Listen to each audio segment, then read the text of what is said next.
But I think I'm at a point where, and you mentioned like being yourself and being unapologetic about it type of thing. Yeah. I care way less what people think about me now, in the sense of like being scared that somebody's not going to like it, because no matter what art you do, there's always going to be somebody who doesn't like it. And it doesn't mean that you're not good. It doesn't mean that you're not deserving of being on a stage or whatever. But getting to the point where I so wish that I felt like this 10 years ago.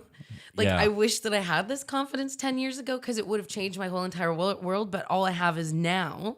And as, a 40-year-old singer-songwriter, singer, artist, I can see my path a little bit clearer, because I'm picking the right path more now. Right. And I know who to talk to. I'm still not scared to talk to certain people and like see what opportunities are. But I've had a lot of. It's a weird paradox, so because you wouldn't have this without those years of not having it. This is true. Right? I mean, I stumbled through a lot of things. So it's a weird thing. Hindsight is it's wasted on the youth. That's for sure. They what's that saying? How's it go? Age is or youth is wasted. I don't know. Whatever. Quote fail.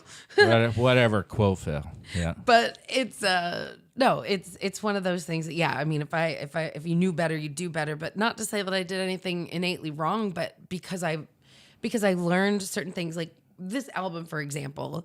I had no idea what I was doing. I just knew that I wanted to record it. And somehow I mustered up the $5,000 with no grants, no crowdfunding, nothing, to go and record this. I mean, it took me time to pay it off, but I still did it all self-funded. No, that's major. And I had no idea. I mean, I paid my musicians who were actually in my band, except for one of them.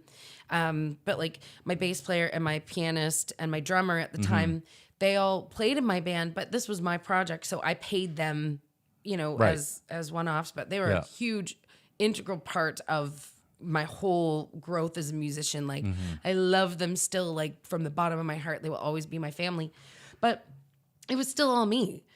It got me a lot of gigs, opportunities, things like that. So now, knowing what I know, I didn't know there was grants. I didn't know people would give you money to do this stuff. And then when I found out that you could, I was like, what? So we actually, and I didn't know how to write grants back then. My band actually pooled our money together, because we'd take the money from the gigs and we put it together and we paid a grant writer. Right. Okay. Which was good. I mean, there's things I would do completely different from that now. Right. But I had that. I got a grant to record the second album. I also did a crowdfunding campaign. So all in all, the money that I was able to muster up, without having to take very much out of my own pocket, was like, and I'll use numbers here, because if there's anybody that's listening and that's great, because there's up and comers, right? And this motivates them. There's inspires. money out there that they want to give you, and especially with things like the MID grants, that's for music industry development. It's a government grant, but it's administered through Music New Brunswick. Anyway, but this was before Music New Brunswick actually held it. You still had to go through the Department of Heritage and Culture. But still, it doesn't matter. It's still government money. They gave me $3,200, I think it was. And I raised $3,500 through a crowdfunding campaign. So that almost paid for everything that I need to pay for, other than, the mastering and producing the CDs and all that stuff. But I mean, the whole project ended up being like, I think around $8,000 or something like that. Wow. And that was for a full-length album. So what I'm saying is like there are people who will support you if they believe in you, and you have to prove that to them, because you be like, here, just give me some money. No, people don't ask for handouts, but people who want to support you, they have no problem giving you $5, $10, $1,000, whatever. Like, they want to see you, and it's almost like a prepaid sort of pre-sale or whatnot. And lots of people do it because the reality is that it's expensive to record an album.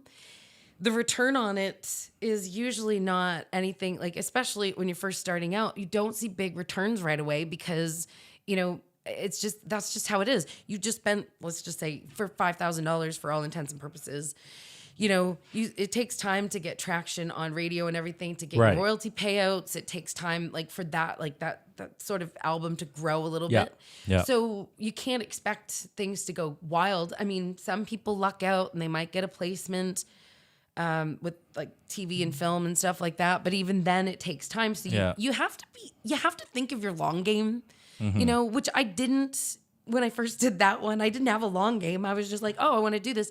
And then it turned in like the professional, like wanting to be a professional musician, And when I say professional musician, it's that when I step on a stage, I'm a professional musician.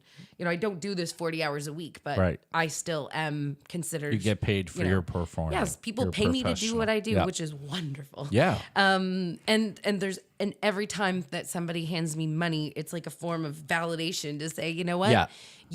I don't care if it's $5 or if it's $400 or it's $1,000, whatever. Yeah. It's like, wow. And again, with those crowdfunding campaigns, I haven't even made the thing yet, and you're giving me money. Like, thank you so much, The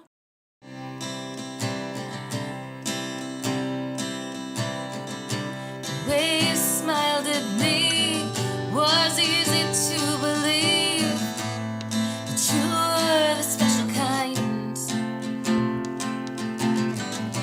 But I've been here before, and it's a waste of time for me to give you mine. 'Cause you were looking for someone better.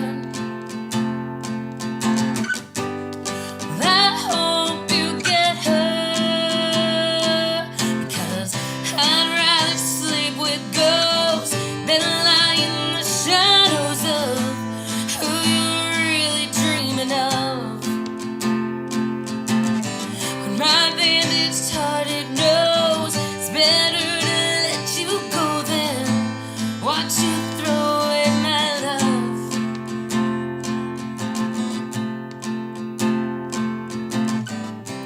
Mask your fears to get me here, disguised as someone who cared.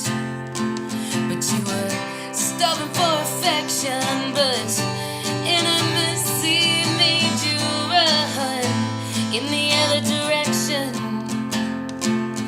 You were looking for someone better. Why don't you get her? Because I'd rather sleep with ghosts than lie in the shadows of who you're really dreaming of. My bandaged hearted knows it's better to let you go than watch you throw away my love. There's no use in trying or asking why. No, because it's always over when they're never satisfied. Well, I'd rather sleep with ghosts than lie in the shadows of who you're really dreaming of. My bandaged hearted knows it's better to let you go than watch you throw